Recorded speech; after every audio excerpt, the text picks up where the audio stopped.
Parfois, Dieu parle clairement, mais il observe attentivement ce que nous disons et faisons. Il ne nous exige pas de grandes déclarations, mais plutôt une preuve sincère, une preuve qui révèle la connexion entre le visible et l'invisible.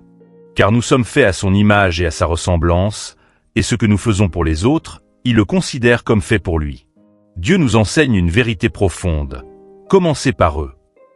Ceux qui vous entourent sont un miroir de votre amour pour Dieu. Ce que vous leur donnez, en bonté, en respect, en reconnaissance, reflète directement ce que vous offrez à Dieu. C'est cela, la véritable action de grâce. Laisse-moi expliquer cela plus simplement. Si tu es incapable de remercier Dieu pour la femme qui partage ta vie, comment peux-tu prétendre vraiment lui dire merci pour ce qu'il est? Si tu ne sais pas exprimer ta gratitude pour tes enfants, tes parents, ou même les petits détails de ton quotidien, comment pourras-tu apprécier pleinement la grandeur de Dieu? L'action de grâce commence dans le concret, dans l'ordinaire. Ce sont ces gestes de reconnaissance envers les autres qui témoignent de la sincérité de ton amour pour le Créateur. Alors, apprends à dire merci pour ce qui est déjà là, car en cela, tu rends gloire à Dieu lui-même. Prenez un instant et écrivez dans les commentaires. Seigneur, je te rends grâce pour tous les bienfaits que tu déverses dans ma vie, jour après jour.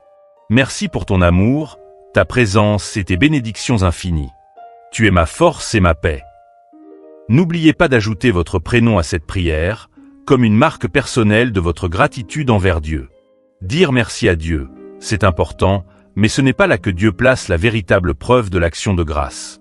La vraie preuve, celle qui compte, ne se trouve pas uniquement dans tes prières ou tes paroles devant le Tout-Puissant. Elle se manifeste ici, dans ta capacité à exprimer ta gratitude envers les personnes qui incarnent ces bénédictions dans ta vie. Ce n'est pas suffisant de dire dans ta prière « Seigneur, merci pour ma femme ». Non, Dieu attend de toi plus que cela. Il veut que tu te tournes vers elle et que, les yeux remplis de sincérité, tu lui dises « Merci, chérie, de m'avoir choisi. Merci de m'avoir dit « oui » ce jour-là. Merci d'être la reine, le pilier, la championne de cette maison. Parce qu'en vérité, ce n'est pas difficile de dire merci à un Dieu que tu ne vois pas. Cela ne coûte rien quand il n'y a pas de regard humain pour sonder la profondeur de ton cœur. Mais la vraie bravoure, c'est de faire face à un être humain, celui qui partage ta vie, celui qui te soutient ou qui te bénit, et de lui exprimer ta gratitude avec toute la douceur et la sincérité de ton âme. C'est là, devant eux, que ton cœur s'ouvre véritablement. Et quand tu apprends à exprimer cette gratitude avec humilité et amour envers les autres, alors seulement tu seras capable de prier avec ce même cœur tendre et ouvert devant Dieu.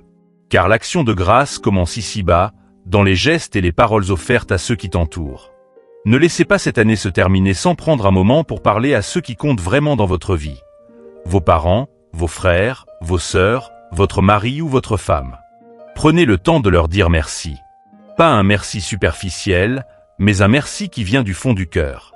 Dites merci à votre mère, qui vous a porté, aimé et soutenu. Dites merci à votre père, qui a travaillé, veillé ou prié pour votre avenir. Dites merci à vos frères et sœurs, ces compagnons d'enfance qui partagent avec vous des souvenirs uniques. Et dites merci à votre conjoint, celui ou celle qui marche à vos côtés dans les joies et les défis de la vie. Si vous vous retrouvez incapable de trouver une raison de leur dire merci, alors posez-vous cette question. N'ai-je pas négligé de reconnaître ce qu'ils m'ont apporté? Car l'ingratitude commence là où la mémoire du cœur s'éteint. Chaque personne dans votre vie, même imparfaite, a laissé une empreinte, un geste, une parole, un sacrifice qui mérite d'être honoré.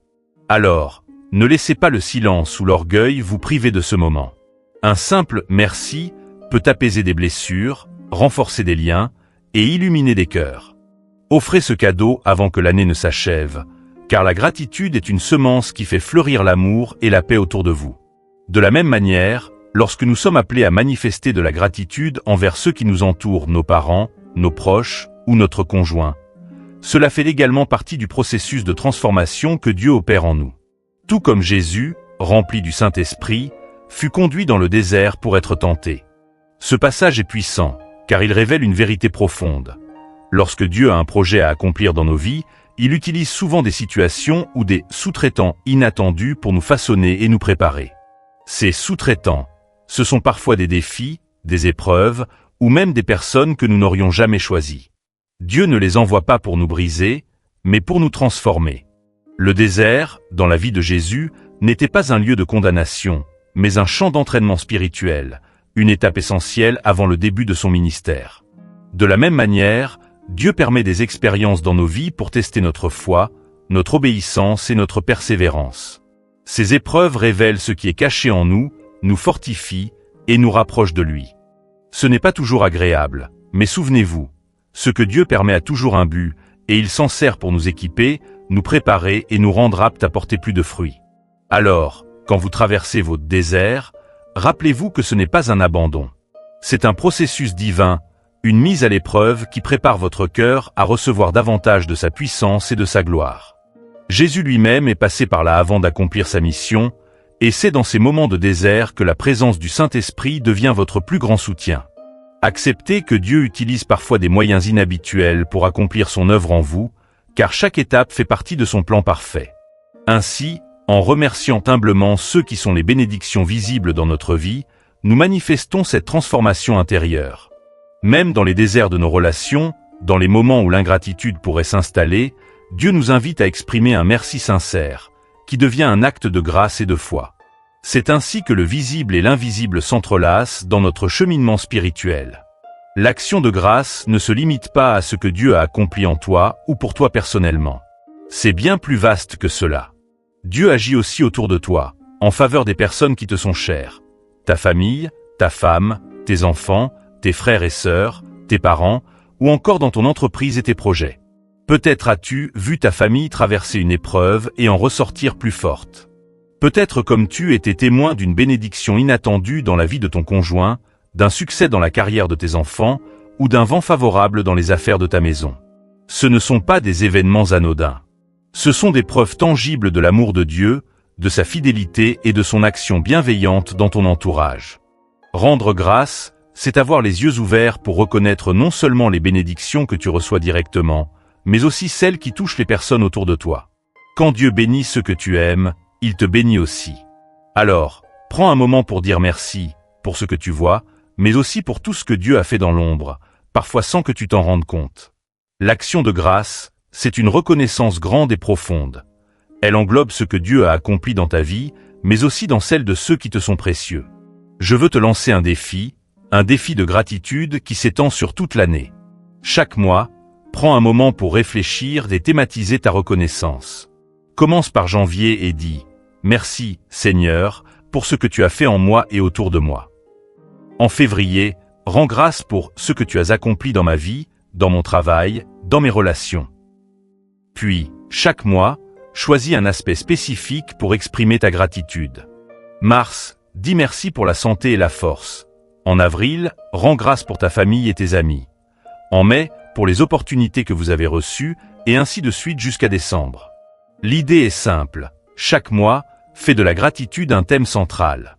Et au fil des jours, laisse chaque « merci » s'approfondir, se transformer en prière sincère.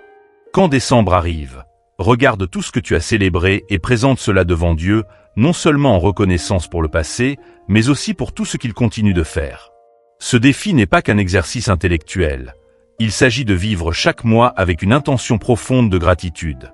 Commence aujourd'hui, et chaque mois, rends-toi compte que ta vie est remplie de bénédictions, petites et grandes. C'est une prière continue, une action de grâce qui te connecte davantage à Dieu et à ses bienfaits.